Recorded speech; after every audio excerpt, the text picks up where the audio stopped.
दोस्तों, स्वागत है आप सबका आपके अपने चैनल फार्मेसी जोन में। मैं हूं आशुतोष शुक्ला। दोस्तों, आज हम लोग पढ़ने वाले हैं डी फॉर्म फर्स्ट ईयर के सब्जेक्ट ह्यूमन एनाटॉमी और फिजियोलॉजी के टॉपिक होम्योस्टैसिस पे।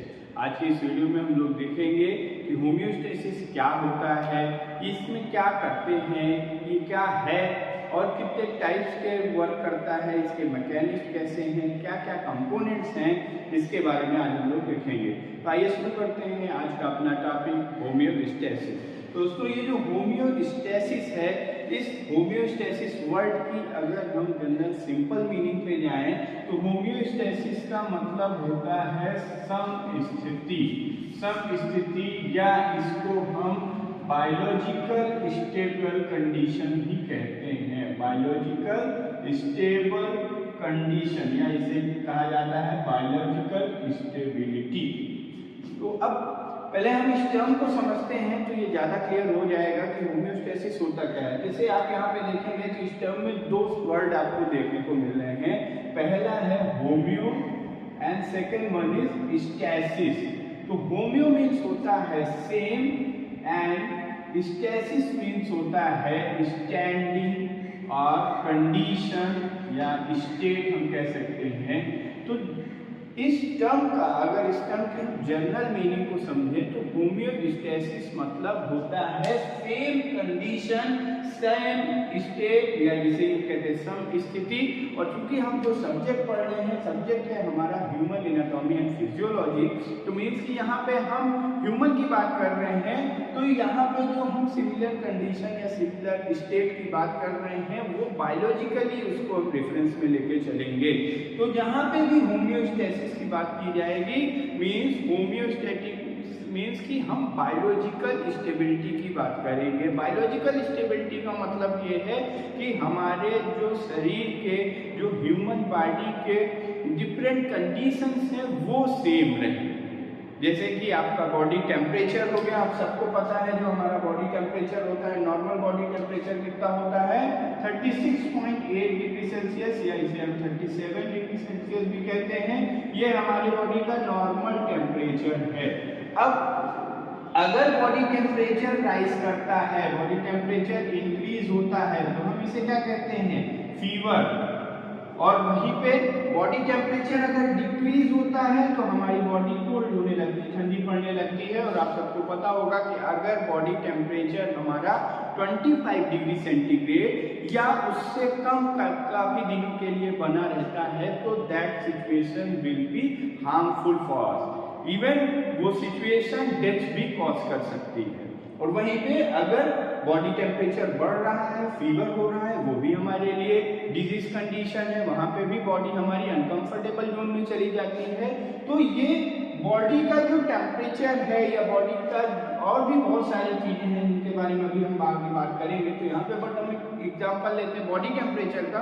तो जो हमारी बॉडी का टेम्परेचर है ये नॉर्मल बना रहे, इसी प्रोसेस को कहा जाता है होम्योस्टैसिस। जैसे कि गर्मी के दिनों में बाहरी वातावरण का जो एक्सटर्नल एनवायरनमेंट का जो टेम्परेचर होता है वो बहुत बढ़ जाता है, बट हमारी बॉडी का टेम्परेचर तब भी 37 डिग्री सेल्सियस ही बना रहता है। ठंडी के दिनों में टेम्परेचर डाउन हो जाता है। कई बहुत से ऐसे जियोग्राफिकल स्टेट्स हैं जहाँ पे माइनस टेम्परेचर रहता है, बट वहाँ पे भी हमारी बॉडी का टेम्परेचर नॉर्मल मेंटेन रहता है।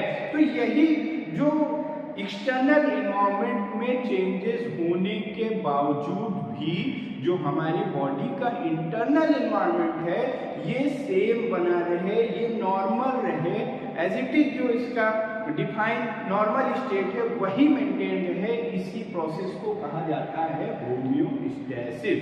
तो अगर अब हम इसकी डिफिनीशन समझें तो homeostasis means homeostasis is a condition in which internal environment of the body remains same despite change in external environment। मतलब होम्योस्टैसिस एक ऐसी स्थिति है, एक ऐसी कंडीशन है जहां पे बाहरी वातावरण के चेंज होने पर भी हमारे शरीर के आंतरिक वातावरण पे कोई भी इफेक्ट नहीं पड़ता है।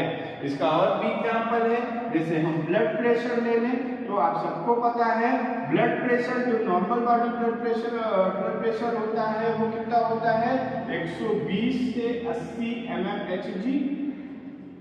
बट हम एक्सरसाइज जब करते हैं, दौड़ते हैं, तो उन कंडीशंस में हमारे बॉडी का टेम्परेचर, बॉडी का ब्लड प्रेशर बढ़ जाता है, बट वो फिर एक सर्टेन टाइम पीरियड के बाद बॉडी टेम्परेचर हमारा डिक्रीज हो जाता है। तो ये जो डिक्रीज होकर नॉर्मल स्टेट पे आ जाता है, इसी कंडीशन को क्या कहा जाता है, होम्योस्टेसिस। तो ये हम लोग ने होम्योस्टेसिस टर्म के बारे में जाना। अब हम देखते हैं कि होम्योस्टेसिस के कंपोनेंट्स क्या क्या होते हैं।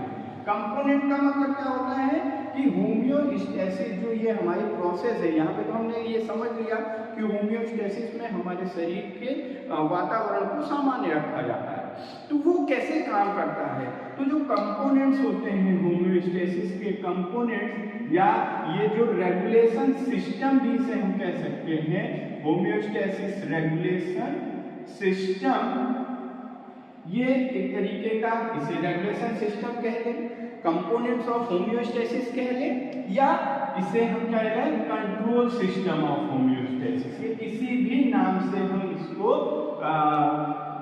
पढ़ सकते हैं, या किसी आपके एग्जाम में ये इन तीनों में से किसी भी नाम से अगर आता है कि what are the components of homeostasis, what are the regulation system, what are the control system of homeostasis, तो यहाँ पे हमें उनके बारे में लिखना है कि जिन कंपोनेंट्स की मदद से हमारी ये प्रोसेस कंप्लीट होती है।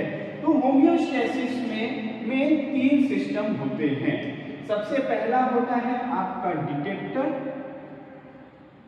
First one is detector, then second one is control centre and third one is effector. Homeostasis के रेगुलेशन सिस्टम में, कंट्रोल सिस्टम में और कंपोनेंट के यही 3 पार्ट्स होते हैं। मींस कि होम्योस्टेसिस की कब जरूरत पड़ेगी, होम्योस्टेसिस कब होगी, जब हमारे शरीर का जो भी नॉर्मल कंडीशंस हैं उनमें कुछ फ्लक्चुएशन होगा। तो अगर अभी जैसे हमने टेम्परेचर की बात करी, तो मान लीजिए टेम्परेचर बढ़ रहा है, तो ये क्या हुआ, नॉर्मल कंडीशन में बदलाव हुआ। अब उसको नॉर्मल कंडीशन में बदलाव हुआ तो सबसे पहले हमें क्या है पता चलना, जैसे इसको आप सिंपल सा समझे, बाइक आप सब चला लेते होंगे, बाइक या स्कूटी, तो बाइक में क्या होता है, बाइक में जो व्हील्स लगे होते हैं टायर्स, उनमें हवा भरी हुई होती है। हवा में क्या होता है, नॉर्मल उनका सेट होता है कि इतनी हवा होनी चाहिए।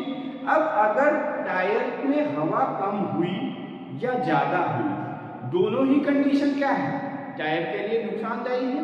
तो सबसे पहले हमारे टायर में हवा कम हुई या ज्यादा हुई, इसको सेट करने के लिए हमें सबसे पहले पता करना होता है कि हमारे टायर में हवा कम है या ज्यादा है। उसी तरीके से बॉडी में कोई भी अगर चेंजेस हो रहे हैं नॉर्मल कंडीशन में, तो बॉडी में एक होता है डिटेक्टर, जिसे हम सेंसर भी कहते हैं।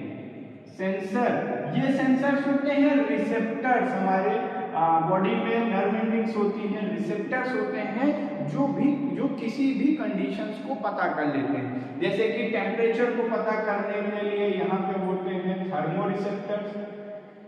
जैसे ही हमारी बॉडी का टेम्परेचर नॉर्मल कंडीशन के ऊपर जाएगा, ये थर्मोरिसेप्टर एक्टिवेट हो जाएंगे। थर्मोरिसेप्टर एक्टिवेट हो गए, यानी कि थर्मोरिसेप्टर के एक्टिवेट होने का मतलब है कि हमारी बॉडी का टेम्परेचर बढ़ गया। अब ये थर्मोरिसेप्टर जो होंगे ये एक्टिवेट होकर तुरंत ये मैसेज कन्वे करेंगे किसके पास, कंट्रोल सेंटर के पास। और ये कंट्रोल सेंटर कौन होता है, कंट्रोल सेंटर होता है ब्रेन। ब्रेन में पार्ट होता है हाइपोथैलेमस, तो ब्रेन का ये जो हाइपोथैलेमस हिस्सा है ये होता है कंट्रोल सेंटर। तो जैसे ही थर्मोरिसेप्टर एक्टिवेट हुआ, मतलब कि बॉडी टेम्परेचर बढ़ा, तो तुरंत ब्रेन के पास एक सिग्नल जाएगा। ये रिसेप्टर्स क्या करते हैं, ये कंट्रोल सेंटर के पास सिग्नल भेजते हैं। कंट्रोल सेंटर के पास सिग्नल गया कि हमारी बॉडी का टेम्परेचर बढ़ गया। अब ये कंट्रोल सेंटर आउटपुट देगा, यानी बॉडी में रिस्पॉन्स प्रोड्यूस करेगा, एक्शन देगी बॉडी हमारी किसके अगेंस्ट, ये जो हमारे नॉर्मल कंडीशन में डेविएशन हुआ है, यानी जो टेम्परेचर में बदला हुआ है। अब जब हमारे बॉडी का टेम्परेचर बढ़ जाता है तो हमारी बॉडी में क्या होने लगता है, कपकपी होने लगती है। हम कपकपी क्या होती है, वो कंट्रोल सेंटर के द्वारा प्रोड्यूस किया गया एक इफेक्ट है। वहाँ पे हमारी क्या होगी, मसल्स कॉन्ट्रैक्ट और रिलैक्स होने लगती हैं, जिससे कि हमें हमारी बॉडी में हीट प्रोड्यूस होती है। हम गर्म कपड़े पहनते हैं, ज़्यादा कपड़े डालते हैं, जिससे हमारा फीवर हो जाता है, क्योंकि फीवर में हमारी बॉडी की हीट लॉस होती है। तो वहाँ पे हमने हीट प्रोड्यूस करने के लिए उसको हमारे बिहेवियर में चेंजेस आ जाता है। ये सब जो इफेक्ट्स होते हैं ये किसके द्वारा दिए जाते हैं, कंट्रोल सेंटर। तो होम्योस्टेसिस प्रोसेस में 3 कंपोनेंट होते हैं, डिटेक्टर जो कि पता करता है कि क्या चेंजेस हुआ है, कंट्रोल सेंटर ये हमारे ब्रेन का हाइपोथैलेमस होता है, डिटेक्टर एक सिग्नल भेजता है कंट्रोल सेंटर के पास, फिर कंट्रोल सेंटर उस जो भी चेंजेस है उसके रिगार्डिंग इफेक्ट प्रोड्यूस करता है। तो ये हो गए हमारे कंपोनेंट्स ऑफ होम्योस्टेसिस। अब ये जो होम्योस्टेसिस प्रोसेस है ये 2 तरीके से होती है। होम्योस्टेसिस जो फीडबैक मैकेनिज्म है, जो पाथवेज है इसके, वो 2 तरीके के हैं, 2 टाइप्स के इसके पाथवेज हैं। पहला है negative feedback mechanism, first one is negative feedback mechanism and second one is positive feedback mechanism. Second one is positive feedback mechanism. Negative and positive feedback mechanism का मतलब कि जैसे हमारे शरीर में कोई भी हमारा टेम्परेचर बढ़ा, हमारा ब्लड प्रेशर बढ़ा, बॉडी में ब्लड ग्लूकोज लेवल बढ़ा, या बहुत सारी ऐसी प्रोसेस हैं जो इन दोनों फीडबैक मैकेनिज्म के थ्रू ही कंट्रोल की जाती हैं। तो सबसे पहले हम लोग समझते हैं निगेटिव फीडबैक मैकेनिज्म को कि ये निगेटिव फीडबैक मैकेनिज्म क्या होता है। तो निगेटिव फीडबैक मैकेनिज्म में क्या होता है कि निगेटिव फीडबैक मैकेनिज्म स्टार्ट कब होता है, negative feedback mechanism is triggered, ये ट्रिगर्ड बाय, ट्रिगर्ड का मतलब होता है स्टार्ट होना, शुरू होना। तो negative feedback mechanism is triggered by deviation in output. Output में कोई डेविएशन होने से, ये किस है, डेविएशन इन आउटपुट, आउटपुट में कोई अंतर आने से निगेटिव फीडबैक मैकेनिज्म स्टार्ट होता है। अब आउटपुट क्या है, जैसे हमारी बॉडी का जो टेम्परेचर है, नॉर्मल टेम्परेचर 37 डिग्री सेंटीग्रेड, ये है आउटपुट, ये एक टेम्परेचर के रिगार्डिंग ये रिस्पॉन्स है। हमारा बीपी की बात करें, ब्लड प्रेशर 120 से 80 mmHg, ये क्या है, इट्स अ आउटपुट। अब अगर इस आउटपुट में कोई बदलाव हुआ, मीन्स कि 37 का ये 38 हो गया, 40 हो गया, 42 हो गया, तो वो तुरंत वहां पे निगेटिव फीडबैक मैकेनिज्म स्टार्ट हो जाएगा। और negative feedback mechanism triggered by deviation in output, and ये कब तक होता है और ये क्या करता है, ये जो इसमें चेंज हुआ है, जो आउटपुट में चेंज हुआ है, उसको रिवर्स डायरेक्शन में या उसको अपोजिट डायरेक्शन में चेंज करके, उसमें अपोजिट डायरेक्शन में चेंज करके उसको नॉर्मल कंडीशन पे ले आता है। अपोजिट डायरेक्शन में चेंज करके उसे ले आता है नॉर्मल पे। मींस जैसे कि 37 डिग्री सेंटीग्रेड पे हमारा टेम्परेचर बढ़ा, 37 से ऊपर गया 40, तो हमारा निगेटिव फीडबैक मैकेनिज्म स्टार्ट हो जाएगा। निगेटिव फीडबैक मैकेनिज्म स्टार्ट होगा तो ये इसको क्या करेगा, ये जो आउटपुट में डेविएशन हुआ था इसको अपोजिट डायरेक्शन में ले जाएगा, यानी इसको घटाएगा और इसको ले आएगा 37 डिग्री सेंटीग्रेड पे। वहीं अगर बॉडी का टेम्परेचर घट रहा होता है, 37 से 30 हो जाता, तो ये क्या करता है, इस टेम्परेचर को बढ़ा देता। अब अगर हम इसके एग्जाम्पल को समझें तो सबसे बेस्ट एग्जाम्पल पहला तो हमने देख लिया कि अगर बॉडी टेम्परेचर बढ़ेगा तो हम जैसे बॉडी टेम्परेचर बढ़ेगा थर्मोरिसेप्टर एक्टिवेट हो जाएंगे, थर्मोरिसेप्टर एक्टिवेट होकर ब्रेन के पास एक सिग्नल भेजेंगे, ब्रेन क्या करेगा, इफेक्ट प्रोड्यूस करेगा। उस इफेक्ट में क्या होगा, हमारी बॉडी में सीवरिंग होने लगेगी, कपकपी होने लगेगी, जिससे हमारी मसल्स में कॉन्ट्रैक्शन रिडक्शन होगा और बॉडी में हमारी बॉडी का टेम्परेचर उससे डाउन होगा। और दूसरा बिहेवियर चेंजेस आ जाते हैं। बिहेवियर चेंजेस में हम मोर क्लोथ्स पहनने लगते हैं, ज़्यादा कपड़े पहनने लगते हैं, तो ऐसे करके फिर हमारा बॉडी टेम्परेचर ऑटोमेटिक डाउन हो जाता है अगर एक पर्टिकुलर लिमिट तक बढ़ा है तब। दूसरा हम एक और एग्जांपल देखते हैं, जब भी आप कुछ भी खाते हैं, हम कुछ भी खाया, हमने कुछ भी खाया तो वो हमारे बॉडी में किस में कन्वर्ट हो जाता है, ग्लूकोज में कन्वर्ट हो जाता है। फिर ये ग्लूकोज कहाँ पहुंच जाता है, एब्जॉर्ब होकर ये ग्लूकोज पहुंच जाता है ब्लड में। ब्लड में ग्लूकोज पहुंचेगा तो ब्लड में ग्लूकोज की मात्रा बढ़ जाएगी, ब्लड में ग्लूकोज की मात्रा बढ़ जाएगी। इसी ब्लड में ग्लूकोज की मात्रा अगर एक पर्टिकुलर लिमिट के ऊपर बढ़ जाती है तभी हम कहते हैं कि पेशेंट को क्या हो गया है, शुगर हो गया। तो जैसे ही ब्लड ग्लूकोज की मात्रा बढ़ेगी, ये क्या करेगा, पैंक्रियाज को स्टिमुलेट कर देगा। ये भी निगेटिव फीडबैक मैकेनिज्म की ही प्रोसेस है, ये पैंक्रियाज को स्टिमुलेट कर देगा। पैंक्रियाज स्टिमुलेट जब हो जाएगा, स्टिमुलेट का मतलब ये पैंक्रियाज को एक्टिव कर देगा। जैसे ही पैंक्रियाज एक्टिव होगा, ये तुरंत सिग्नल देगा। पैंक्रियाज स्टिमुलेट होने का मतलब ये इंसुलिन का सिक्रेशन शुरू कर देगा। इंसुलिन क्या है, इंसुलिन एक सेलुलर सिग्नलिंग मॉलिक्यूल है। ये इंसुलिन सेल्स को ये और मसल्स को ये सिग्नल देगा कि आप इस ग्लूकोज को इकट्ठा करो अपने पास ग्लाइकोजन के फॉर्म में। तो ये सेल्स क्या करेंगी, सेल्स और मसल्स को ये सिग्नल देगा। सेल्स और मसल क्या करेंगी, यहाँ ये जो ग्लूकोज बढ़ा हुआ था, इस ग्लूकोज को अपने पास ग्लाइकोजन के फॉर्म में इकट्ठा कर लेंगी और ग्लाइकोजन के फॉर्म में जब इसको इकट्ठा कर लेंगी तो ऑटोमेटिक ग्लूकोज का लेवल जो बढ़ा हुआ था वो घट जाएगा और नॉर्मल पे आ जाएगा। और ये इकट्ठा करके क्या करते हैं, हमारी बॉडी में एनर्जी। कई बार हम काफी टाइम तक बिना खाए रहते हैं तब भी हमारी बॉडी में एनर्जी बनी रहती है। बॉडी में बहुत सी प्रोसेस चलती रहती है, उनके लिए एनर्जी की रिक्वायरमेंट होती है, तो वो हमें यहाँ से ही मिलती है।